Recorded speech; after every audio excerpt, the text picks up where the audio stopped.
Hello everyone, myself Nishan Singh and I am currently second year MBBS student. तो आज हम बात करेंगे last week strategy of NEET exam. जो हमारा लास्ट वीक बचा है नीट एग्जाम के लिए, उस लास्ट वीक में हमको ऐसा क्या प्रोडक्टिव करना चाहिए कि जो हमारा स्कोर है वो और ज्यादा बूस्ट हो जाए। तो आज हमारे साथ है मुकेश कुमार, जो कि मेरा ही बैचमेट है। तो मुकेश कुमार, हाँ, पहले थोड़ा अपना इंट्रो दे दीजिए।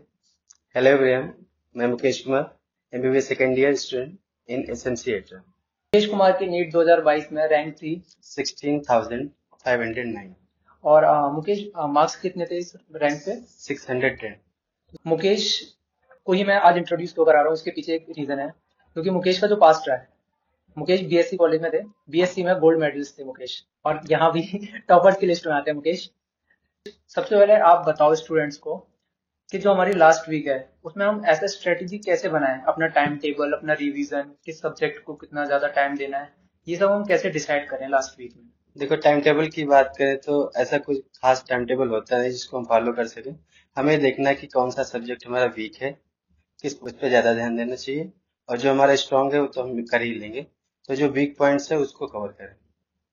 मुकेश, किस तरह से हम डिस्टिंग्विश करें कि हम फिजिक्स को, केमिस्ट्री को और बायो को कितना कितना टाइम दें या फिर कितने टाइम में खत्म कर दें, क्योंकि मुश्किल से अब हमारे पास 7-8 दिन है जिसमें हम प्रोडक्टिव कर सकते हैं।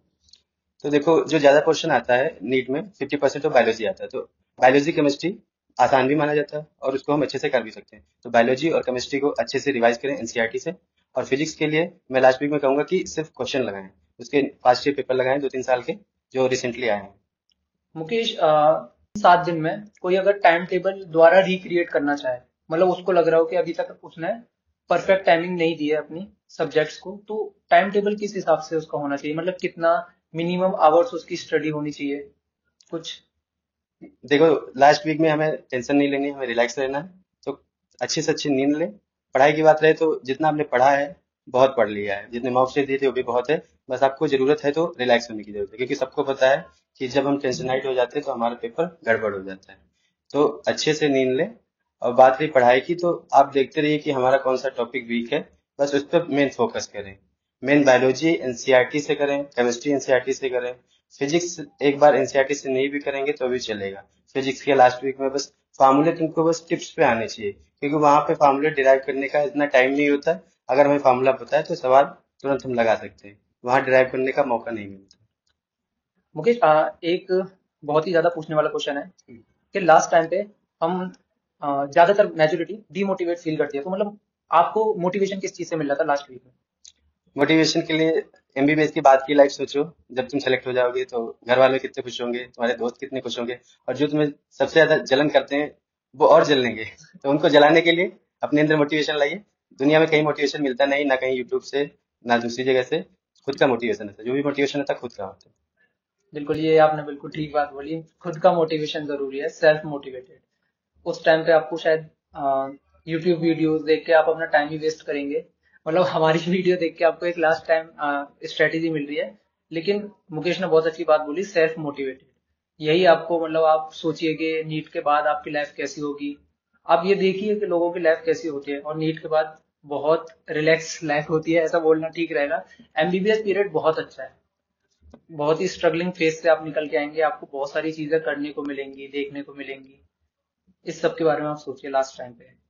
मुकेश, एक और क्वेश्चन है कि हम अपनी जो ओवर थिंकिंग है, लास्ट टाइम पे जो ओवर थिंकिंग है और फियर एकदम से आ जाता है, उस चीज को हम कैसे कंट्रोल कर सकते हैं?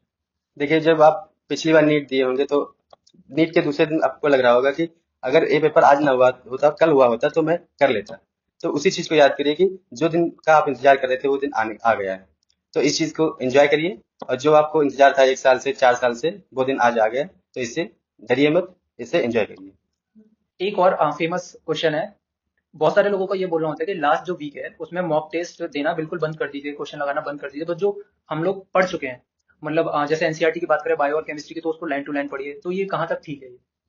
देखो, मॉक टेस्ट जितने देने थे दे चुके हैं। अगर आपका मन करता है तो सिर्फ प्रीवियस ईयर पे फोकस कीजिए, मतलब किसी कोचिंग के मॉक टेस्ट पे आप टाइम वेस्ट करने से कोई फायदा नहीं, क्योंकि वो क्वेश्चन उल्टे सीधे देंगे, टफ देंगे, सरल देंगे। उससे अगर आपके मार्क्स इधर उधर हो जाएंगे तो आप डिमोटिवेट हो जाएंगे। तो इससे अच्छा ये है कि जितना आपने पढ़ा है उसे रिवाइज करिए, और अगर आपको मॉक टेस्ट देने की जरूरत पड़ रही है तो प्रीवियस ईयर सॉल्व कीजिए। आपने अपने टाइम पे मतलब किस तरह से लास्ट वीक को टैकल किया था? देखो मैंने लास्ट 15 डेज में ये डिसाइड किया था कि मैं पूरा सिलेबस रिवाइज करूंगा।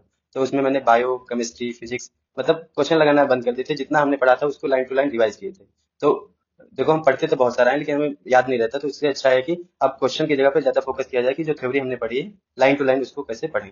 तो उस पर ज्यादा फोकस करें। मतलब लास्ट 15 डेज में आपने डिसाइड किया था? पूरा सिलेबस खत्म करना है।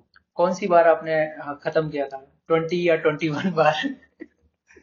देखो ऐसी कोई लिमिट होती नहीं है। जितना आपको आना है वो आ जाएगा।